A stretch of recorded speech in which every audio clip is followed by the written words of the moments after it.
네, 오늘 수요 성경 강의 이 예배 자리를 사모하시고 나온 여러분들을 주님의 이름으로 환영하고 또 축복합니다. 오늘은 누가복음 5장 1절에서 11절까지의 말씀을 함께 읽었습니다. 오늘 말씀의 제목은 가득 찼지만 텅 빈 것들이라는 제하의 말씀을 통해서 주님께서 오늘 우리에게 은혜 주시기를 원합니다. 오늘 우리가 읽은 말씀은 사실 굉장히 유명한 본문 중에 하나입니다. 예수님께서 바로 베드로를 제자로 부르시는 아주 드라마틱한 장면이죠.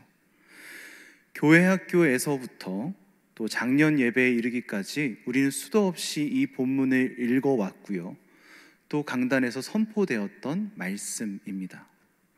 그렇다면 우리는 이 본문을 읽었을 때 주로 어떤 부분에 강조점을 두고 읽어왔을까요? 경험을 비추어 보았을 때 정리해보자면 한 두 가지 정도가 강조되어 왔었던 것 같습니다. 첫 번째는 베드로의 순종이고요, 두 번째는 예수님의 기적입니다. 그렇죠. 말씀을 보면 예수님의 말씀을 잘 따르는 베드로의 순종적인 자세가 등장합니다. 또한 베드로의 배에 수많은 물고기를 건져 올리신 예수님의 기적이 또한 부각되어서 보여지지요. 하지만 여러분, 이 베드로의 순종과 예수님의 기적, 이 두 가지로 오늘의 본문을 설명하기에는 다 채워지지 않는 어떤 부족함과 의구심이 들기도 합니다. 과연 오늘의 본문은 베드로의 순종을 강조하고 싶은 것일까요? 아니면 예수님의 기적을 강조하고 싶은 것일까요? 아니면 말하고 싶은 어떤 다른 무엇인가가 있는 것일까요? 오늘 우리는 이 말씀을 통하여 그 답을 함께 찾아보고자 합니다. 먼저 베드로의 순종에 대해서 함께 생각해 보시지요. 오늘 읽었던 말씀 2절과 3절을 다시 한번 읽어보도록 하겠습니다. 화면을 보시면서 함께 읽겠습니다. 시작.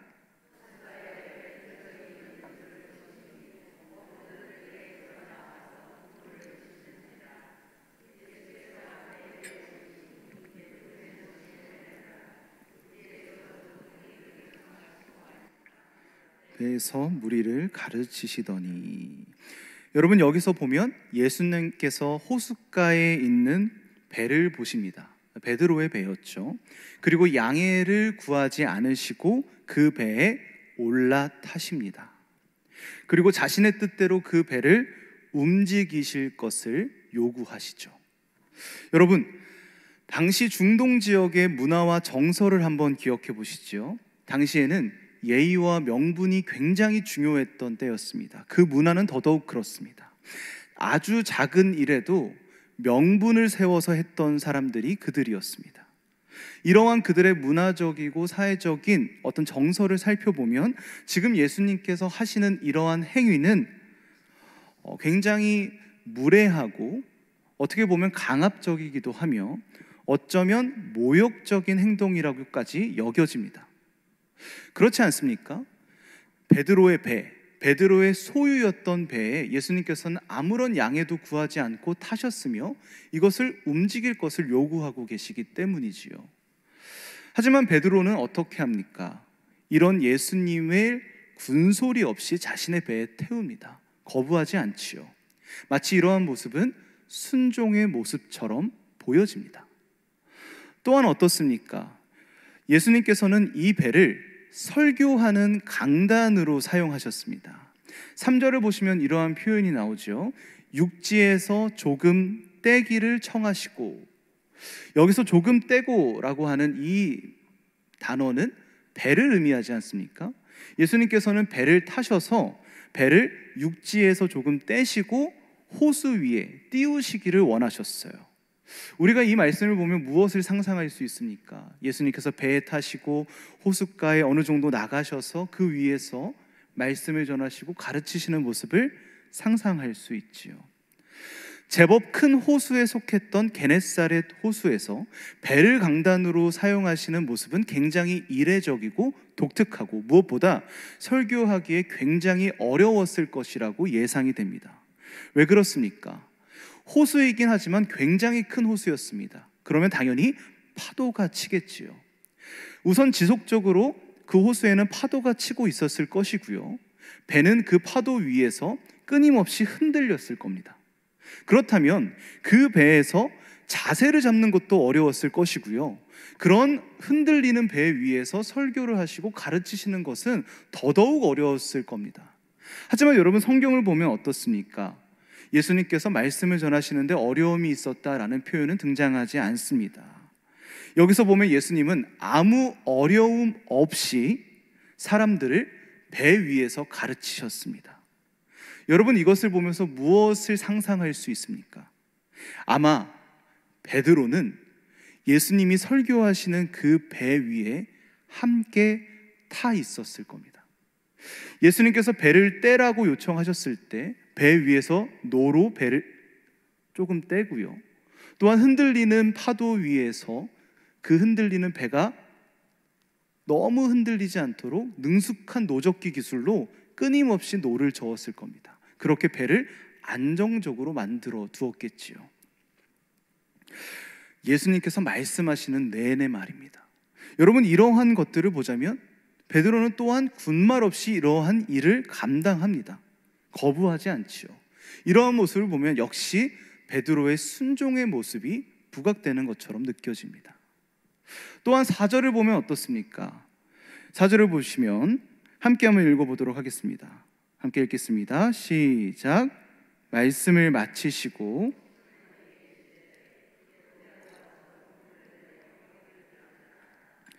또한 예수님께서 이렇게 말씀하시죠. 베드로의 입장에서는 굉장히 무리한 요구였을 겁니다. 바로 깊은 데로 가서 그물을 내려 고기를 잡으라. 이 요구가 왜 무리한 요구이며 어쩌면 듣는 베드로 입장에서 굉장히 이해 안 되고 바보 같은 요구있을 수도 있었는데, 왜 그러하냐면 게네사렛 호수는 사실 여러분 갈릴리 호수이지 않습니까? 갈릴리 호수에서 왼쪽에 있는 작은 지명이었습니다. 여러분, 당시 그 지역의 사람들은 물가에서 주로 고기를 잡았는데 그 이유는 게네사렛 호수 위에서부터 산소가 풍부한 물이 흘러 들어왔습니다. 그 물은 자연스럽게 물가를 따라 흘렀지요. 여러분, 영양분이 많은 물이 흐르는 곳에 당연히 물고기도 많지 않겠습니까? 그렇다면 게네사렛 호수에서 어업에 종사하던 사람들은 물고기를 어디서 잡았겠습니까? 당연히 물고기가 많은, 산소가 풍부한, 영양분이 풍부한 그 물가에서 물고기를 잡아왔을 겁니다. 베드로도 마찬가지였겠지요. 베드로는 평생토록 어부로 살면서 물고기를 잡을 때마다 물고기가 많이 있는 물가에서 물고기를 잡아왔을 겁니다. 하지만 지금 예수님께서 무엇을 요구하십니까? 깊은 데로 가라 하십니다. 그곳에서 그물을 내리라고 명령하시죠. 평생 비린내 맡고 살아왔던 베드로가, 배 위에서 굳은 살을 100일 정도를 열심히 일해왔던 베드로가 그 말을 들었을 때 얼마나 이해가 되지 않았을까요? 하지만 베드로는 어떻게 합니까? 배를 끌고요, 깊은 데로 갑니다. 그리고 그곳에서 그물을 내리죠. 여러분, 이러한 모습을 보았을 때 베드로는 예수님의 요구를 모두 따랐습니다. 이러한 모습을 보면 베드로의 절대적인 순종의 자세라고까지 보여지지요. 그래서 우리는 자연스럽게 이 말씀을 읽으면서 베드로의 순종에 대해 집중할 수밖에 없습니다. 하지만 여러분, 오늘의 말씀은 사실 베드로의 순종을 부각시키고 있지 않습니다.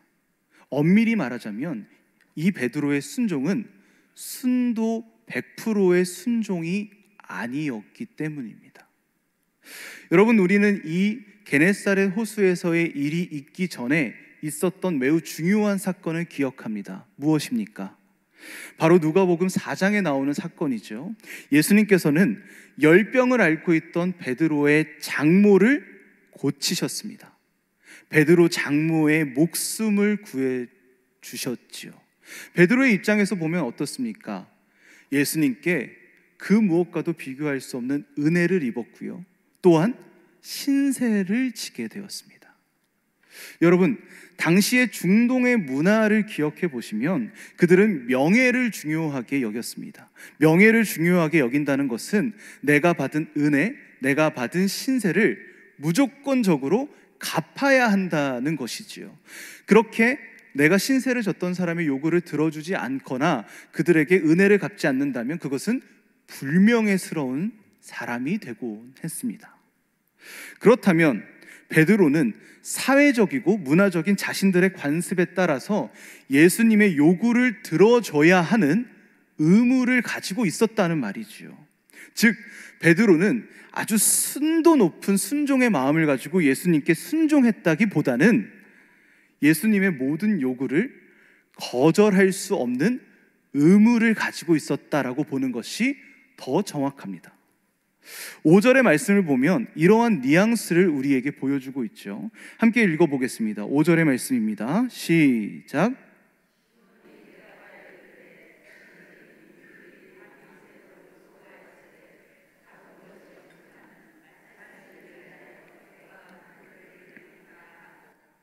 여러분, 이 말을 들으면 어떠한 뉘앙스를 발견할 수 있습니까? 예수님께 내가 정말 순종하는 마음으로 따르겠습니다 라는 뉘앙스가 아닙니다. 이 말은 깊은 곳에 원래 우리는 그물을 내리지 않고 허탕을 치기 마련인데 예수님 당신의 요구이니 내가 거절하지 않겠습니다, 그 요구에 따르겠습니다 라는 뉘앙스로 보는 것이 더 맞다는 것이죠. 즉 오늘 베드로의 행동은 순종보다 의무에 가깝습니다. 당연히 그렇다면 성경도 베드로의 순종을 강조하고 있지 않겠지요. 오늘 성경은, 오늘의 본문의 말씀은 베드로의 순종이 아닌 다른 무엇인가를 우리에게 말하고 싶어 하는 것입니다. 무엇일까요? 또 우리가 지금까지 이 본문을 읽어오면서 강조되었던 것이 있습니다. 바로 예수님의 기적이죠. 예수님의 기적을 경험한 베드로가 바로 예수님을 따라 나선 것처럼 성경에서는 묘사되고 있기 때문에 예수님의 기적이 굉장히 중요해 보입니다. 11절의 말씀을 보면 이렇게 기록을 하고 있습니다. 그들이 베드로의 육지에 대고 모든 것을 버려두고 예수를 따르니라. 지금 베드로가 제자의 길을 따라 나서기 위해 예수님을 따라가고 있죠. 타이밍상 어떻습니까? 예수님의 기적이 있은 후 바로 그 직후에 베드로가 예수님을 따라가고 있어서 마치 베드로가 예수님의 기적을 보고 놀라워서 예수님의 능력을 보고 그 능력을 흠모하여서 예수님의 위대하심과 놀라움을 발견하게 되어서 예수님을 따라 나선 것처럼 우리가 볼 수 있지만 사실 그렇지 않습니다. 만약 그런 식으로 베드로가 예수님을 따라 나선 거라면 그것은 예수님의 기적, 그 능력 자체가 부각이 되고 있는 것이겠죠. 하지만 여러분, 우리가 성경을 읽어보면 어떻습니까? 예수님께서는 자신의 기적과 자신의 능력을 사람을 선동하거나 그 마음을 사거나 그 사람을 움직이기 위해서 사용하지 않으셨습니다. 오병이어 사건을 보면 어떻습니까? 예수님께서는 수많은 사람을 먹이셨죠. 엄청 놀라운 사건을 보여주셨습니다. 그런 놀라운 사건 앞에 사람들은 예수님을 기억합니다. 그리고 그분을 따르고 그분을 추앙하기 시작하죠. 그러자 예수님께서 어떻게 하셨습니까? 그 자리를 떠나셨습니다. 예수님은 이처럼 기적을 수단으로 사용하지 않으셨어요. 사람의 마음을 사기 위해서, 그 사람들을, 그 무리들을 선동하기 위해서 기적을 사용하지 않으셨다는 겁니다. 즉 베드로가 지금 예수님을 따라간다고 해서 예수님의 기적이 부각되는 본문이 아니라는 말이지요. 그렇다면 오늘 본문은 우리에게 무엇을 강조하고 무엇을 말하고자 하는 것일까요? 여러분, 베드로의 직업은 무엇이었습니까? 베드로의 직업은 어부였습니다. 평생을 어부로 살아왔어요. 여러분, 이런 어부들에게 꿈이 있다면 무엇일까요? 그것은 아마도 물고기를 가득 찬 배로 집에 돌아오는 것이지 않겠습니까? 바로 만선의 꿈을 품고 살아왔을 겁니다. 나의 배에 물고기를 가득 채우고 돌아오는 그런 꿈을 안고 매일매일을 살아갔었겠지요. 베드로도 아마 마찬가지였을 겁니다. 업으로 평생 살아왔던 그에게는 만선의 꿈이 있었을 거예요. 하지만 여러분, 이런 베드로에게 오늘 어떤 일이 일어납니까? 그 배에 물고기가 가득 차기 시작했습니다. 예수님께서 그 꿈을 이루어 주셨지요. 그 배에 물고기를 가득 채워주셨어요. 베드로가 만선의 꿈을 만끽할 수 있도록 그 배에 물고기를 넘치게 만들어 주신 겁니다. 그렇다면 여러분, 보통 이런 기적을 경험했을 때 다가오는 결과는 무엇일까요? 이 꿈을 이뤄준 사람을 따라갈까요? 아니요, 보통은 그렇지 않습니다. 대개는 더욱 행복하고 기쁘고 만족하면서 자신의 삶을 살아가게 됩니다. 오늘 우리의 삶으로 비춰보면 어떻습니까? 만약 의사라는 꿈을 가지고 있는 친구가 있어요. 그 친구가 열심히 노력하고 또 주님께서 도와주셔서 의사가 됐습니다. 꿈을 이뤘지요. 그럼 어떻게 합니까? 그 의사를 포기하고 예수님을 따라갈까요? 그렇지 않습니다. 의사로서의 삶을 더욱더 충실하고 행복하고 기쁘게 살아가겠지요. 가수의 꿈을 가지고 살아가는 친구가 있습니다. 열심히 노력하고 주님이 도와주셔서 가수가 됐습니다. 그럼 이제 가수의 꿈을 내려놓고 그 모든 직업을 내려놓고 예수님을 따라갈까요? 그렇지 않겠지요. 더 만족하고 더 행복하고 더 기쁘게 가수의 직업, 그 삶을 살아갈 겁니다. 대개는 주님이 주시는 은혜와 주님이 주시는 축복과 기쁨 앞에서, 그 채워주심 앞에서 더욱더 기쁘게 살아가는 모습을 발견하게 됩니다. 하지만 여러분, 베드로는 어떻게 합니까? 따라 나섭니다. 그것도 자신의 꿈이었던, 자신이 평생 가지고 살았던 배를 버려두고 예수님을 따라 나섭니다. 지금 이 본문은 바로 이 베드로의 마음의 변화가 일어났다는 것을 우리에게 말하고 싶어 하는 것이죠.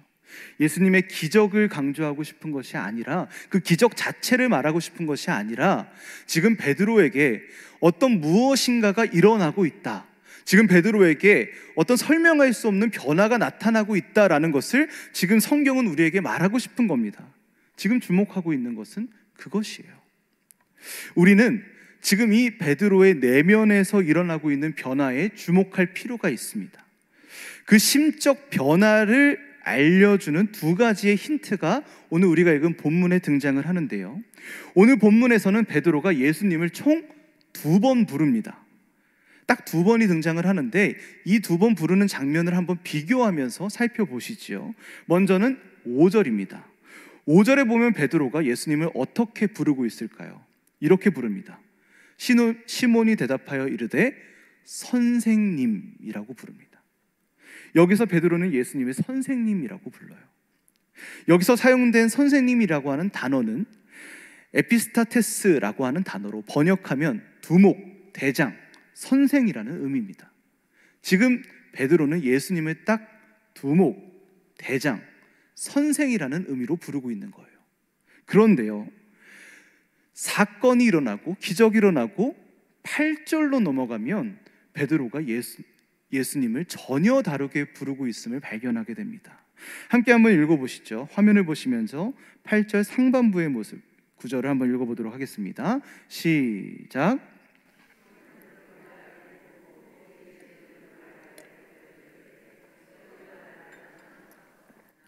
여러분, 여기서 호칭이 바뀌죠. 어떻게 바뀝니까? 베드로는 예수님을 지금 주여라고 부르고 있습니다. 여기서 사용된 주여는 퀴리오스, 번역하면 주인, 주님이라는 뜻입니다. 베드로의 예수님을 향한 부름은 선생으로 시작하여 주인으로 종결됩니다. 두목으로 시작하여 주님으로 종결됩니다. 여기서 바로 베드로의 내적 변화가 일어났다는 것을 발견할 수 있죠. 여러분, 그 변화가 무엇입니까? 오늘 성경은 아주 분명하고 확실하게 그 변화에 대해서 우리에게 알려주고 있습니다. 바로 베드로의 마음속의 주인이 바뀌었다는 사실입니다. 평생 업으로 살아갔던 베드로에게 삶의 주인은 무엇이었을까요? 아마 자신의 배이지 않았을까요? 그것도 물고기로 가득 채워진 만선이 자신의 주인이었을 겁니다. 매일 그것만을 위해 살았고요, 매일 그것을 발해하며 살아왔고요, 매일 그것을 위해 밤을 지새우며 노력도 했던 베드로였을 겁니다. 매일 그것만을 위해 살았으니 당연히 자신의 배와 자신의 배에 가득 채워지는 물고기가 자신의 주인이 되어 가고 있지 않았겠습니까? 하지만 예수님께서는 그 베드로의 배에 물고기를 가득 채워주셨습니다. 그물이 찢어지도록, 그 배가 가라앉을 정도로 가득 그 배에 물고기를 채워주셨어요. 그러자 베드로가 이제 무엇을 깨닫게 됩니까? 물고기로 가득 채워진 자신의 배 위에서, 내가 평생 주인이라 여겨왔던 나의 배 위에서, 그 물고기 위에서 드디어 그 모든 것들의 주인 되어 주시는 주님을 발견하게 된 겁니다. 내가 주인이라 여겼던 모든 것들의 주인 되어 주시는 예수님을 드디어 보게 된 거예요. 배에 가득 채워진 물고기는 더 이상 아무 의미 없는 것들이 되었습니다. 그렇지 않습니까? 이 모든 것들을 주관하시는 주님이 내 앞에 계시는데 이 배가 무슨 소용이 있습니까? 이 물고기가 무슨 소용이, 무슨 가치가 있겠습니까? 베드로는 이 순간 분명히 알게 된 겁니다. 내 배는 물고기로 가득 차 있지만 이것들은 텅 빈 것들이라는 사실을 말입니다. 그래서 베드로는 자신의 가득 찬 그 배 위에서 내려 주님을 따라 나섭니다. 이제 진정한 이 땅과 나의 주인을 발견했기 때문이죠. 오늘 본문이 말하고 싶은 것은 바로 이것입니다. 너희가 얼마나 순종하고 있냐? 아닙니다. 예수님의 기적이 얼마나 대단하냐? 그것도 아닙니다. 오늘 본문이 우리에게 말하고 싶은 것은 바로 이것입니다. 지금 너는 누구를 주인으로 여기고 있느냐? 너의 마음속에 가득한 그 주인은 누구이냐? 너는 누구를 따르고 너는 누구를 주인으로 여기며 살아가고 있느냐? 지금 본문은 우리에게 그 질문을 던지고 있는 겁니다. 그리고 여러분은 이 질문 앞에 어떠한 대답을 하고 살아가고 계십니까? 지금 우리에게는 어떤 것이 주인이 되어 있을까요? 제가 청소년부를 담당하고 있으니까 그 아이들에게는 뭐 좋은 학교, 좋은 대학, 좋은 친구들, 그런 것들이 주인이 되어가고 있겠지요. 청년들에게는 어떻겠습니까? 좋은 직장과 좋은 배우자, 그런 미래들이 어쩌면 그들의 주인이 되어가고 있을지도 모릅니다. 우리에게는 어떻습니까? 우리에게는 어떤 좋은 집들과 살 곳과 잘 준비된 노후들이 그것에 해당되고 있지는 않겠습니까? 그렇게 우리는 우리만의 배를 만듭니다. 그리고 우리가 만든 그 배 위에 우리가 원하는 물고기들이 가득 채워지기를 소망하며 살아갑니다. 그렇게 우리는 가득 채워진 만선의 꿈을 안고 매일매일 살아가죠. 당연히 그것들은 나의 삶의 주인이 될 수밖에 없습니다. 하지만 여러분은 이렇게 작은 배에 어부로 살아가시겠습니까? 아니면 그 모든 것을 주시는 예수님의 제자로 살아가시겠습니까? 여러분은 어부로 사시겠습니까? 제자로 사시겠습니까? 사랑하는 여러분, 우리는 가득 차 보이지만 텅 빈 우리의 배에서부터 내릴 수 있어야 합니다. 그리고 우리의 진짜 주인 되어 주시는 주님을 따라가는 믿음의 모습이 필요합니다. 혹여 우리의 눈에 그 주님을 따라가는 길이 아무것도 없는 텅 빈 길가로 여겨질 때도 있습니다. 하지만 우리가 우리의 배에서 내려 주님을 따라 나설 때에 주님은 그 비어 보이는 모든 공간에 형언할 수 없는 은혜와 축복과 기쁨과 주님의 사랑으로 그 길을 채워주실 겁니다. 그것이 주님을 주인으로 모시는 제자의 삶이지요. 사랑하는 광석교회 성도 여러분, 모든 성도님들이 가득 차 보이지만 텅 빈 것을 쫓는 삶을 살지 않고 텅 비어 보이지만 사실 모든 것을 채워주시는 그 주님의 길을 걸어갈 수 있기를 소망합니다. 그 길을 걸어갈 때에 주님께서 언제나 여러분들에게 큰 은혜와 축복으로 사랑과 은혜로 함께 하실 줄로 믿습니다. 그 길을 끝까지 함께 걸어갈 수 있는 저와 여러분들이 될 수 있기를 주님의 이름으로 간절히 축원합니다.